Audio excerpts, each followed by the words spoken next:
Well, I'm Dr. Miranda Avant-Elliott. I am an educator of about 17 years or more.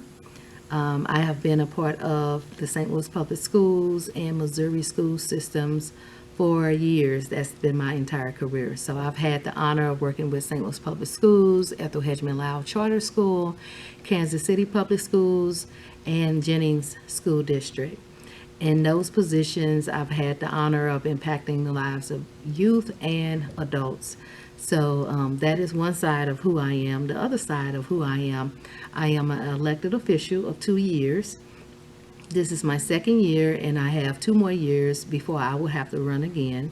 Since being an elected official, I've had the honor of being appointed by my peers as president of the Alderman Board, which has been an honor to serve in the absence of the mayor for meetings and other decisions that need to be made when he's out of town. In addition to being an elected official, I'm also an entrepreneur. So since high school, I've done taxes, I've created things, and so I continue to work that aspect of my life as well.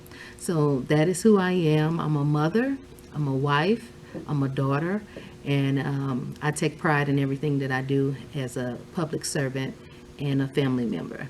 I would say that my grandmother, Nellie Mosley, taught me how to be a woman. She's always had me in the church, so from birth, I was in the church. She would tell me about how to dress and what undergarments to wear, and she would say things like, "Put on a slip. You're not trying to catch anybody." So she always had something to say to make sure that we dressed appropriately. She would throw away clothes that was too short.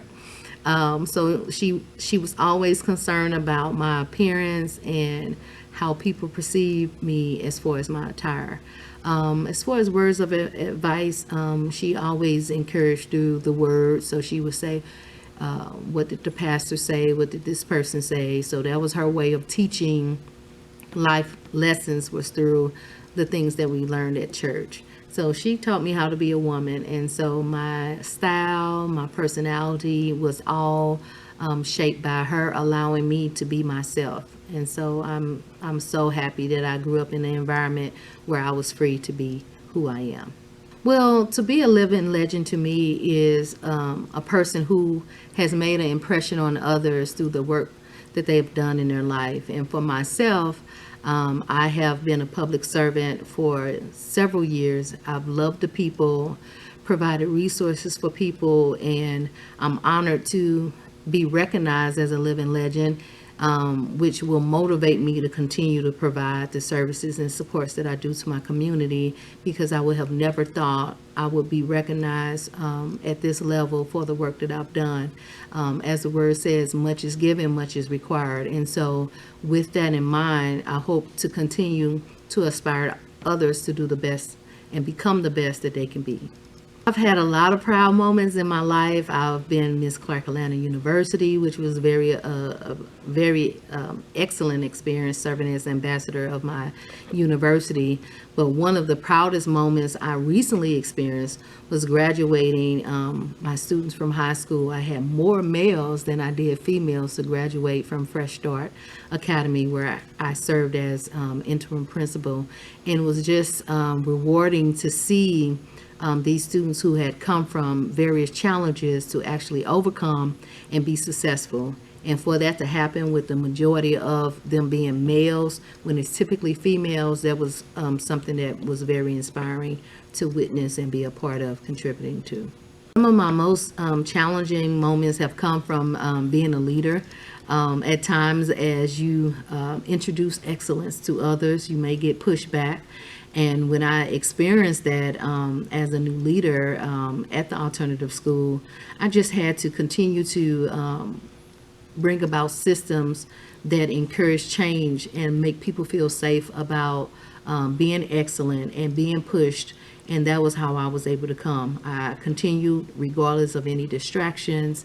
I also continued to support peers and let them know that it was okay to be excellent and be supported and get things done. And that's how I overcame, was just pushing, being persistent, and being focused to get things done.